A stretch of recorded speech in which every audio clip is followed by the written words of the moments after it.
On today's show, the Tesla Model Y, the link between EVs, billions of dollars, and, well, Planet A, and, well, more.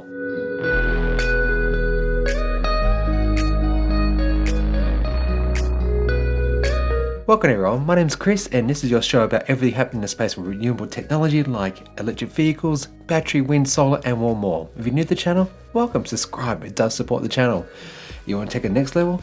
Join these awesome individuals over here on Patreon where they and others actually get like early access content, news, polls, behind the scenes, Discord access and more. If you want to check it out, please do so. I only like costs not even $2 American, sorry about that, but that's the way Patreon works. I need like from $2 American per month, so yeah, less than a coffee, absolutely less than a coffee. And a big shout out to my Patreon producer levels, and that is Ashley Hill, Nigel Farrier, Ray Johnson, and Tessa on the Gong. Alright, let's get into the news. Okay, first up, last week a study published in the American Geophysical Union has highlighted how EVs can not only save the climate and improve the health of citizens of the world, even if fossil fuels are actually increased. The researchers simulated like 6 US EV adoption scenarios from 25 to 75% of replacement of conventional internal combustion engine vehicles. And they're under 3 different like EV charging energy generation scenarios. Then they transfer the emissions from like the tailpipe because like EVs don't actually put anything out the back, do they? No, the electricity is made elsewhere, albeit from the sun through your solar panels at home, or from, unfortunately, like in Victoria, about 65% comes from coal-fired power stations. So, what do you think the results of this bit of modelling were? Oh, and spoiler alert, it's actually quite incredible. Are you ready? Okay, so with about 25% EV adoption and the added energy demand on the electricity grid, that's like, fossil fuel folks, where annually about 242 million tonnes of CO2 would be saved. In addition, 535 fewer deaths, and that's like from the PM 2.5, another particulate matter comes out of exhaust pipes normally, and well, ozone gases that are released into the environment. Savings, about $23 billion per year. Right? That's incredible, right? Well, it gets better. If you go to a 75% increase, that's actually then got to save about $100 billion per year and thousands of lives per year. So isn't it incredible how just by shifting to EVs, even with the emissions occurring elsewhere from these dirty buggers, it still actually improves the health of, millions of people, billions of people really, and saves everyone a lot of money. So that's a good segue now to my EV Incentives Petition, where I'm asking our Australian politicians to get on board. And well, have you signed it? Great. Okay, what about your friends and family? Have they signed it too? Okay, well, if they don't watch this show or they don't follow me on Twitter, please do get them on board this important initiative, because this is where we need our government officials, the ones who are elected to actually do something for us and the environment, need to actually hear from the likes of you and me to get busy in this space. And well, later on the show, I'm going to be talking a lot more about this. In fact, well, hang around, it's close now. Porsche has unveiled its 2021 Taycan with a few new features and an interesting charging option. Shipping in October for overseas markets, and there's still no word yet on the Australian release, by the way. This 2021 model can do a sprint from 0 to 200 km per hour in just 9.6 seconds. Other new features include a colour heads-up display system, split into like 3 different sections to project relevant information into the driver's field of view. Other features include adaptive air suspension with a smart lift system that can be programmed to make the Taycan automatically rise and to a specific height in certain locations. Porsche also detailed its version of Tesla's Autopilot, where they've got lane keeping assist and what they're now calling Porsche's InnoDrive. This combo system adapts the car's speed to the conditions ahead based upon things like speed limits, turns, traffic circles, and other situations where you may need to stop. So among other things like, colored options, trim changes, this next model will actually allow users to charge a Taycan at varying rates from like 200 kilowatts to the already impressive 270 kilowatts. Now, Porsche says These improvements to the battery management will actually help preserve the battery overall and reduce the power loss that occurs when you're going at such fast rates.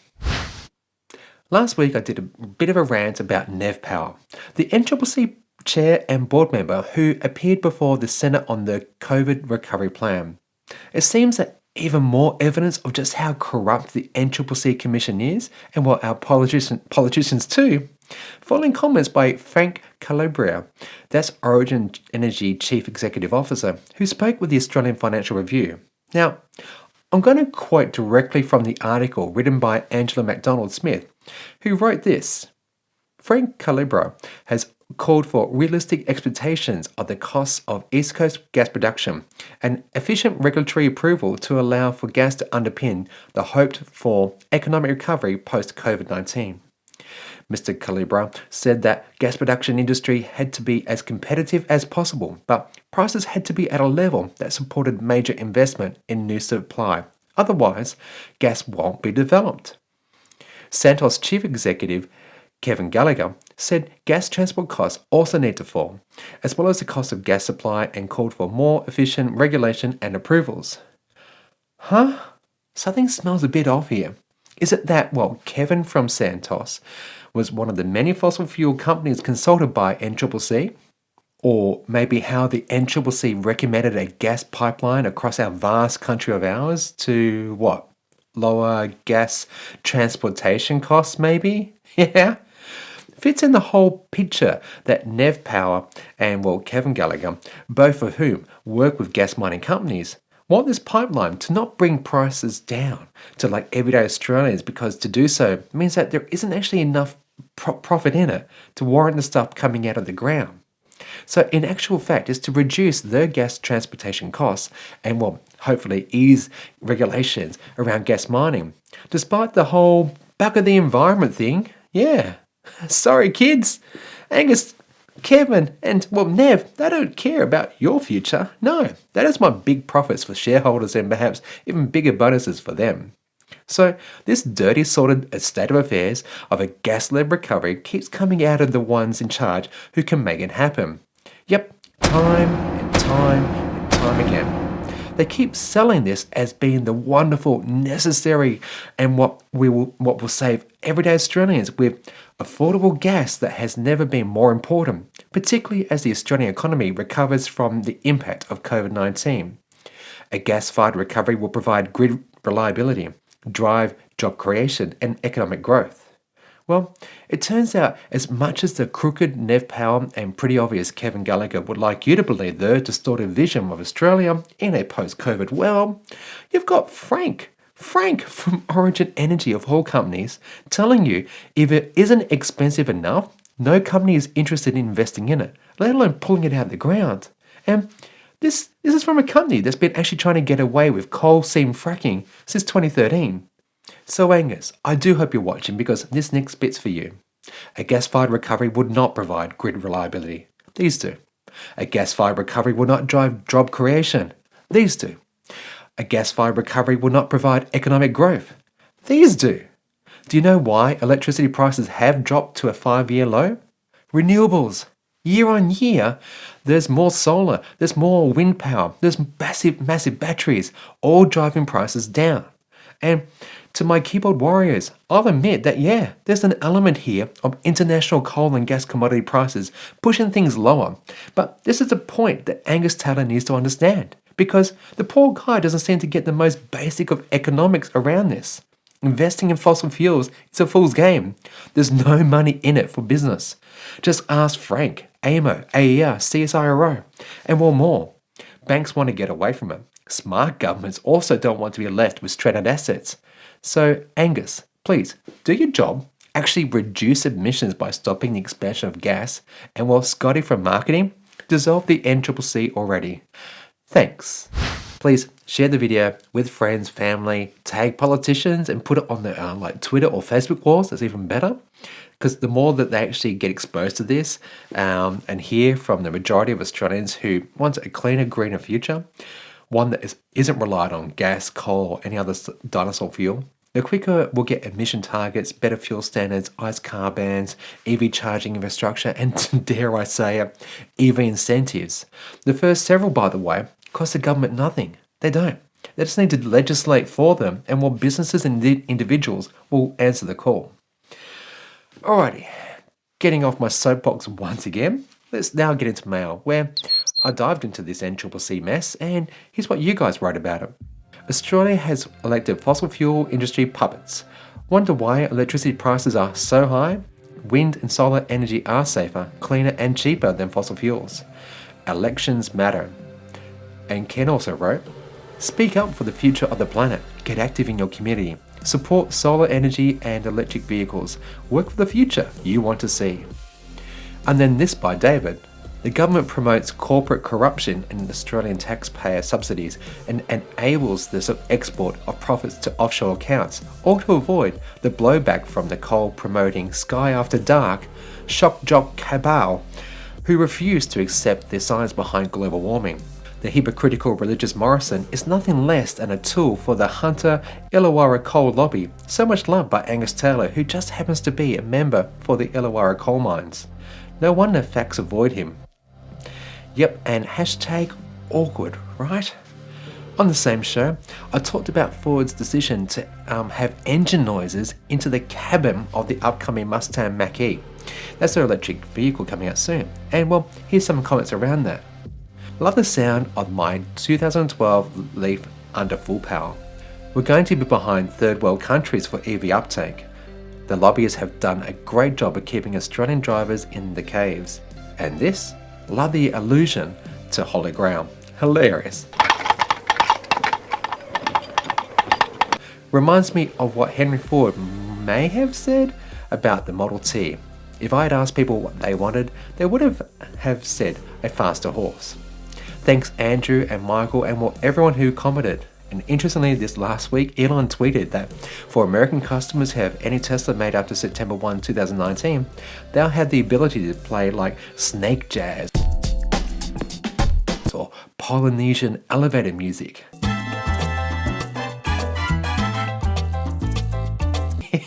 Good on you, Elon. I love your sense of humor. And can you maybe just add like the coconuts? Yeah, that'd be awesome. Great. Now, if you have any questions or comments, and I try to read all of them and respond to some, and maybe even get a shout out on air, please whack them down below, and whilst you're there, subscribe. Yeah, thanks. Okay, time for a round of bites. Ever looked at buying an EV but the economics didn't stack up? Well, AGL Energy may have a solution for you.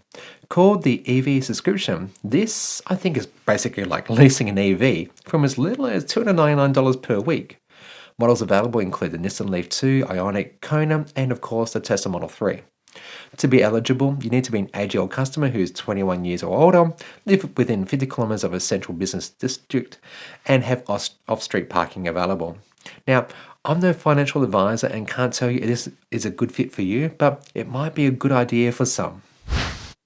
An update to a story I brought you recently on Magnus Energy Technologies hopes to build like a $3 billion lithium-ion battery that's going to be a gigafactory in Townsville. Well, the Queensland Department of State Development, Tourism and Innovation has put its support behind the project and approved a feasibility study to see if its claims of being able to produce up to like 1,150 jobs and more than 18 gigawatt hours of energy per year is actually possible. For context, Panasonic, who provides batteries for Tesla in America, they used to provide that much energy per year only just a few years ago. So that's a pretty big number. Sticking with batteries, Japanese car giant Toyota is working on an electric vehicle battery that it says would allow a car to drive 1,000 kilometers in normal driving conditions. Reported in The Driven by Bridie Schmidt, link is below, researchers from Toyota and Kyoto University report that their next generation battery could have up to 7 times the energy density of current batteries. This would therefore mean that a smaller, lighter battery costing less than current ones could be packed into EVs in the near future and enable drivers to go from like Melbourne to Sydney on one charge. The stuff of dreams, it seems. Anyhow, now I'm leaving a lot of detail out here because, well, a little bit over my head. So please do take a look at this fascinating article and more development in the space. I got a deal for you. A brand new McLaren. You know, one of these supercars for $700. Hey, no? Well, how about a Tesla Model Y for $140? Okay, so they're both kids' toys, but they're actually a fraction of the price of the real deal. So, details. McLaren's automotive, like these new junior racing driver ride-on, is the McLaren Senna. Available in 5 authentic eye-catching colours and, well, paint to match. The Senna ride-on is aimed at 3 to 6-year-olds, but seen here, McLaren's own Formula 1 driver, Lando Norris, has managed to squeeze himself into the car and take it for a test drive. And if he seems happy, surely I would be too, right? Available to UK customers, I'm unsure they'll be heading down under. And then, not to be outdone in this space, Tesla has partnered in America with Radioflyer, who have now put out a foot-pedaled Tesla Model Y. Yeah, let's go with that. Available on their website or Amazon. The ride-on toy features like a steering wheel that looks like it's plucked directly from a Tesla assembly line, an ergonomic saddle, and, well, a working horn. No shipping to Australia just at the moment though, so hold on tight there, folks. I've got some bad news, my fellow Australians. We've lost the title of world's largest battery. LS Power unveiled last week that they've commissioned a 250 megawatt hour battery capable of providing like 3 to 4 hours of energy to San Diego in sunny California. Using LG Chem batteries and some very interesting looking stacks or ranges of batteries, this grid-sized battery surpasses Australia's Hornsdale battery by like some 100 megawatts of power. That's pretty impressive. Well done. And we're going to beat you very soon anyway. So you can hold that title for just a little bit longer. Tritium, an Australian company who makes many of the chargers that you and I have actually probably used. Oh, and fun fact, did you know they actually provided the battery management system for the deep sea Challenger that James Cameron took to the bottom of the Mariana Trench in 2012? Yeah, 2012. Well, last week they announced a new charger sexily named the RT175-S. This beast, the 175 I'm going to call them, gives 175 kilowatts of power. Think of that number as the amount of like juice that you can, electrons you can push through a pipe. Okay, so the 175 can charge an EV from 0 to 80% in about 15 minutes. And for those in the US, this has actually got the plug and charge system, a communications protocol enabling vehicles and charging equipment to communicate, authenticate, and bill customers via the charging cable. This means that drivers don't need like an RFID membership card, smartphone app, or maybe a credit card reader to pay for their charge. With the plug and charge system, a charging session can automatically and securely be billed from the moment the plug connects to the vehicle, regardless of the network operator. Very impressive stuff, and well done, Tritium. Alright, upcoming events for your calendar. Lucid Motors is set to unveil it in full its upcoming EV capable of a massive 827 kilometers on one charge. That's the EPA method, people. That will be like on Thursday, September 10 at 9 a.m. You have to register for it, so follow the link below. Also, whilst you're there, take a look at Smart Energy Council, who are holding a free online conference and exhibition September 9 and 10. That's over 2 days, obviously. It's got an impressive lineup of like industry specialists. And if you follow the link and register now, who knows, you can maybe talk about this on future episodes with me. Maybe if you join us over here on Patreon. Absolutely. Do that. Alright, well, I do hope you've enjoyed today's episode, albeit a little bit shorter than last week's. That's always a good thing, I think. If you've got any questions or comments, do whack them down below. Whilst you're there, smash that subscribe button, hit the notifications, be good to everybody, be good to the world, and stay green. Stay green.